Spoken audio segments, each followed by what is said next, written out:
Join us in delving into the intricate tapestry of the garden route, where individuals embrace lives entwined with the rhythms of Mother Earth. From tranquil landscapes to vibrant forests, we'll unveil practices and insights born from heeding nature's whispers.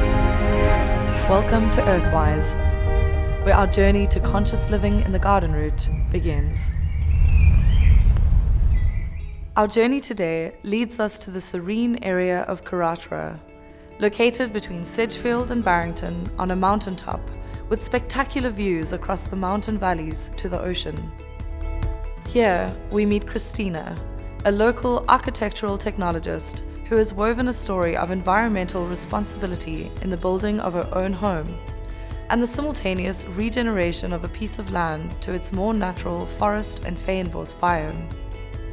My name is Christina Marsden. People call me Chrissy, and I've been living here for just over 2 years. I did a lot of traveling and thought that maybe I will find a place in the world that will call me, that I might just end up somewhere. And it was only later, after all the travels, that I did a little weekend to the garden route and realized that everything I've been looking for is here. And I was totally sold on it. And it's been a very interesting journey. It actually taught me so much. Down in the valley, we've got indigenous trees and alien trees that have to be cleared. And we've got fire risks, so fire breaks have to be put up.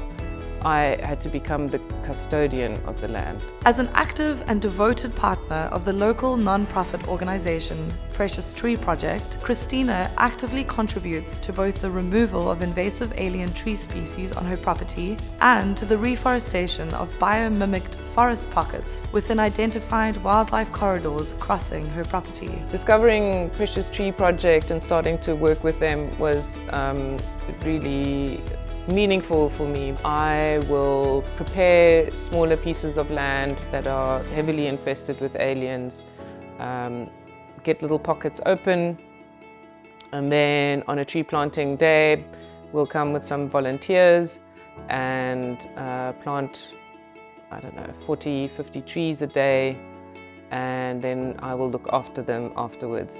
The consequences of unchecked invasive alien plant life are far-reaching, causing adverse effects on indigenous species by draining the soil of water, disrupting biodiversity, and affecting the food sources of the wildlife that inhabit the area. So it went from what do I want to do with the land to what do you need to do with the land? What is expected of you?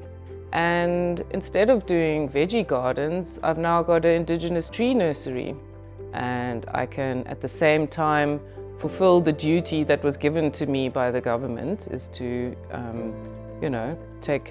get rid of the alien trees, and at the same time put back what is needed to make those functioning forests again.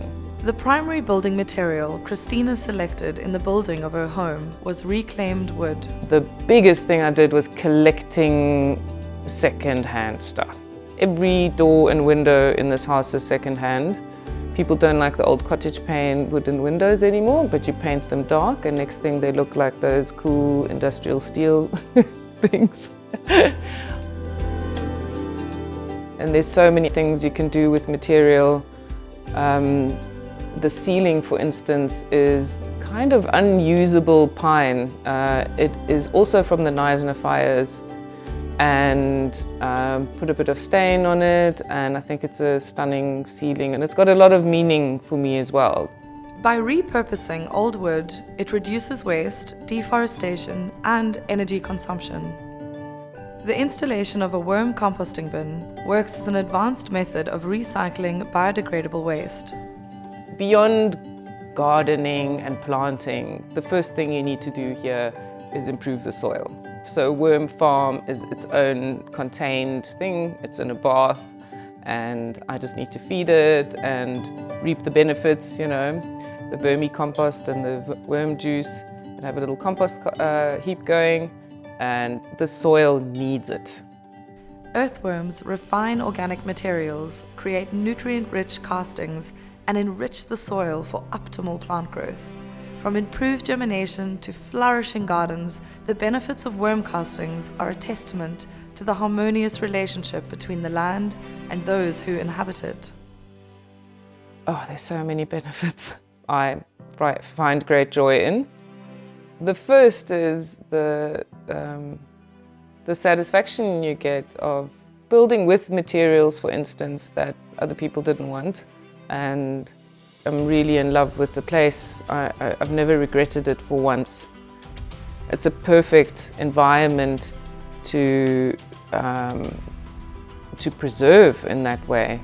Christina's journey serves as a reminder that conscious living encompasses various facets, from our home design choices to the responsible guardianship of our land.